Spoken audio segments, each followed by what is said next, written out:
నమస్తే. ప్రస్తుతం మనతో పాటు సీనియర్ జర్నలిస్ట్ దాము బాలాజీ ఉన్నారు. ఆయనతో మాట్లాడదాం. నమస్తే సార్. నమస్తే. సార్ నిన్న పోసాని కృష్ణమురళిని అరెస్ట్ చేశారు. ఇప్పుడు మాధవ్, గోరంట్ల మాధవ్‌ని అరెస్ట్ చేయబోతున్నారు అని చెప్పేసి అంటున్నారు. అసలు ఏ కేసులో అరెస్ట్ చేయబోతున్నారు సార్? గోరంట్ల మాధవ్ అరెస్ట్ అని తెలుగుదేశం మీడియా విపరీతంగా హైలైట్ చేస్తుంది నిన్నటి నుంచి. సో మామూలుగా గతంలో కూడా గోరంట్ల మాధవ్ అరెస్ట్ అని వచ్చింది. అప్పుడు కూడా మనం ఒక వీడియో చెప్పుకున్నాం. సో గోరంట్ల మాధవ్ అంటేనే వివాదాస్పద వ్యక్తుల్లో ఒకడు. అనంతపురం జిల్లాలో ఉమ్మడి అనంతపురం జిల్లాలో ఇద్దరు ఎంపీలు ఉంటే గోరంట్ల మాధవ్ అండ్ తలారి రంగయ్య. తలారి రంగయ్య ఏమో విపరీతమైన మంచి పేరు ఉంది ఆయనకి. గతంలో ఉన్నారు వీళ్ళిద్దరు. వైసీపీ తరఫున తలారి రంగయ్య నాకు కూడా ఫ్రెండ్. ఆయన గ్రూప్ 1 ఆఫీసర్గా ఉన్నాడు. వెరీ జెంటిల్ మ్యాన్, ఐడియలిస్టు, ప్రజలకి ఏదో చేయాలనుకునే వ్యక్తి. ఇద్దరు కూడా బోయ కులం నుంచి వచ్చిన వాళ్ళే, బీసీ అక్కడ. అయితే తలారి రంగయ్య కూడా ఆఫీసర్గా ఉండి కూడా ఆయన కూడా ఎస్ఐగా కూడా పనిచేశాడు తలారి రంగయ్య ఫస్ట్లో. తర్వాత గ్రూప్ 1 ఆఫీసర్ అయ్యాడు. ఇంకా 14 years సర్వీస్ ఉన్నాగా వదులుకొని ఈ ఫీల్డ్లోకి వచ్చాడు. ఆయనకి ఇప్పటికి కూడా సింపతి ఉంది, మంచి పేరు ఉంది. ఆయన ఓడిపోయినా కూడా ఆయన అదే సమయంలో గోరంట్ల మాధవ్ ఇతను సీఏగా ఉన్నాడు కదిర్లో. ఫస్ట్ నేను ఇతన్ని పేపర్లో చూసి చాలా కోపం వచ్చింది ఇతని మీద. ఎప్పుడంటే నోట్ల బ్యాన్ రద్దు జరిగినప్పుడు ఏటీఎంల దగ్గర క్యూలు ఉండేవి కదా, అలాంటి క్యూలో ఉన్న ఒక వ్యక్తిని ఇతను దారుణంగా పబ్లిక్గా కొట్టాడు.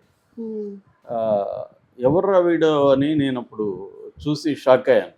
ఇతను ఇంత క్రూయల్ ఫిలోగా ఉన్నాడే అనిపించింది ఇతను చూసి. పైగా అతను కూడా ఉద్యోగి, పనిచేస్తున్నాడు. అతను తప్పేమీ లేదు. అతి దారుణంగా పబ్లిక్గా పెద్ద కర్ర తీసుకొని ఇతను కొట్టాడు అనమాట. అంటే కొంతమంది ఇటువంటి సిఐలు ఎస్ఐలు ఏంటంటే వీళ్ళు తమ వీరోచిత ప్రదర్శనని అమాయకుల మీద ప్రదర్శించి తాము గొప్పోళ్ళు అనుకునే ఒక మెంటల్ డిజార్డర్ ఉంటుంది వీళ్ళకి. సో అటువంటి డిజార్డర్ ఇతనికి ఉందనిపించింది నాకు. ఆ తర్వాత జేసీ దివాకర్ రెడ్డిని ఇతను చాలా తీవ్రంగా మాట్లాడాడు. అప్పుడేమో ఇట్లాంటి వాళ్ళ వల్ల ఏమవుతుందంటే కొంతమందికి పేరు హీరోగా కూడా ఉంటారు ఇలాంటి వాళ్ళు. ముఖ్యంగా పోలీస్ డిపార్ట్మెంట్లో హీరోగా అనిపించుకుంటారు. తర్వాత అపోజిషన్లో తెలుగుదేశం వాళ్ళని కొట్టారు కాబట్టి వైసీపీలో ఇతను హీరో. అప్పటికి ఇంకా వైసీపీలో జాయిన్ అవ్వలేదు. సో అలాగా కొద్దిగా పేరు వచ్చేసింది తనకి, బాగా పాపులారిటీ వచ్చింది. ఎందుకంటే జేసీ దివాకర్ రెడ్డి లాంటి వాళ్ళని ఇతను ఛాలెంజ్ చేసి కొడతాను, చంపుతాను అన్న స్థాయిలో బెదిరించగలిగాడు అంటే ఇతనికి ఇది వచ్చింది. అంటే ఒక డేరింగ్ నేచర్ ఉంది అన్న ఫీల్ జనాలకు వచ్చింది. దాని తర్వాత జగన్ ఏం ఆలోచించాడంటే ఇక్కడ బోయా కమ్యూనిటీ ఎక్కువ ఉంది కాబట్టి వీళ్ళకి ఇస్తే సీట్లని ఇద్దరికి కూడా ఆ యాంగిల్లో ఆలోచించాడు జగన్. సో అలా ఆ యాంగిల్లో ఆలోచించి అతనికి బోయా కమ్యూనిటీ నుంచి ఇతను కొంత జేసీ దివాకర్ రెడ్డిని ఎదిరించడం ఇవన్నీ ఉన్నాయి కదని మాటిచ్చాడు. అతన్ని ఎన్నుకున్నాడు. అది జగన్ చేసిన మిస్టేక్. ఇతని క్యారెక్టర్ ఏంటి, ఇతను ఎలాంటి వాడు అనేది స్టడీ చేయకుండా గెలుపు ఆధారంగానే ఇచ్చేశాడు. ఇచ్చిన తర్వాత ఇతను ఇంకా రెచ్చిపోయాడు ఎంపీ అయినాక. నిజానికి అది అతను కల్లో కూడా ఊహించని ఇది. ఒక సీఏగా ఉన్న అతనికి ఎంపీ సీట్ రావడం, గెలవడం, అది కూడా జగన్ వేవ్లో గెలిచారు వీళ్ళు. గెలిచినప్పుడు దాన్ని నిలబెట్టుకొని ఉండాల్సింది అతను. కానీ అది చేయకుండా ఏం చేశాను, రకరకాల పిచ్చి పనులు చేయడం, చాలా బూతులతో మాట్లాడడం, పార్లమెంట్లో రఘురామకృష్ణరాజుని డైరెక్ట్గా బెదిరించడం, తర్వాత కియా పరిశ్రమ వాళ్ళని బెదిరించి డబ్బులు అడగడం, ఇవన్నీ కూడా అతని మీద ఆరోపణలు వచ్చాయి.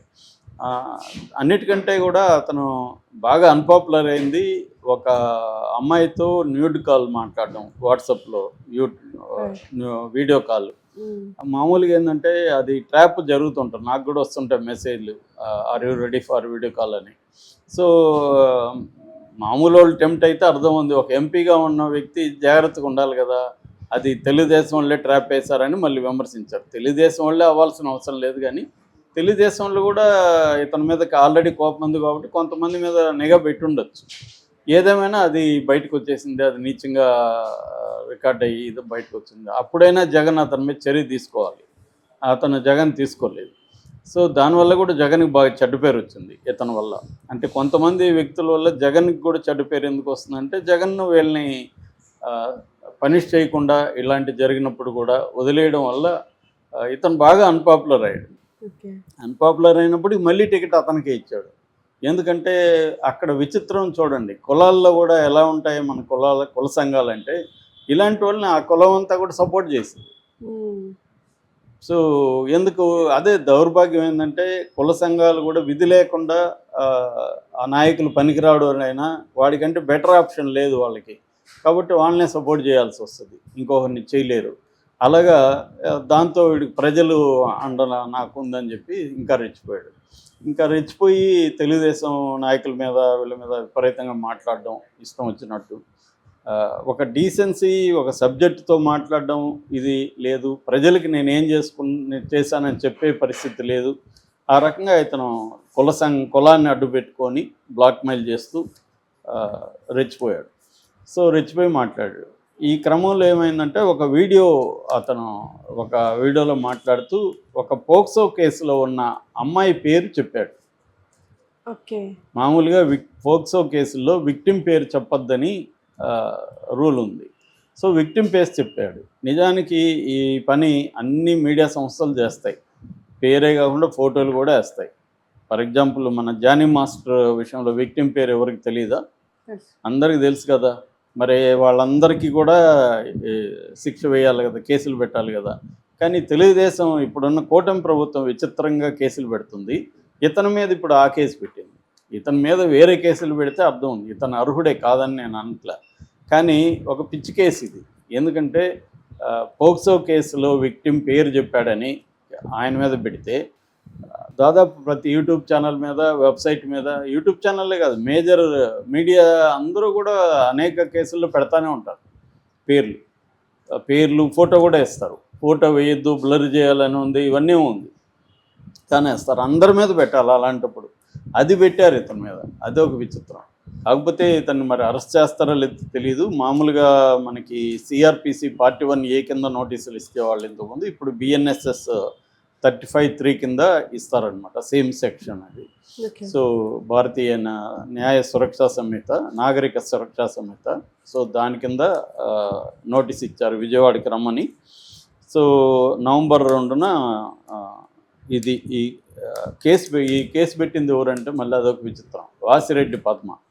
ఆమె మొన్నటి వరకేమో వైసీపీలో మహిళా అధ్యక్షురాలుగా ఉండి ఇలాంటి వాళ్ళంతా తిడుతున్నప్పుడు సైలెంట్గా ఉన్న వ్యక్తి ఆమె. మహిళల మీద దారుణంగా మాట్లాడినప్పుడు, భువనేశ్వర్ గారి మీద మాట్లాడినప్పుడు అంతా ఈమె ఈ వీర మహిళ సైలెంట్గా ఉన్నింది. ఇప్పుడు సడన్గా వైసీపీ నుంచి బయటికి రాగానే ఈమెకు ఇవన్నీ గుర్తొచ్చేసి ఈమె కేసు పెట్టింది నవంబర్ 2న. సో, ఇది విచిత్రం అన్నమాట. సో, అంటే వీళ్ళకి పగా ప్రతీకారం తీర్చుకోవాలని రెడ్ బుక్, బ్లూ బుక్ మొత్తానికి ఒక లిస్ట్ అయితే తయారు చేసుకున్నారు. ఎవరెవరి మీద మనం కేసులు పెట్టాలి, అరెస్ట్ చేయాలని.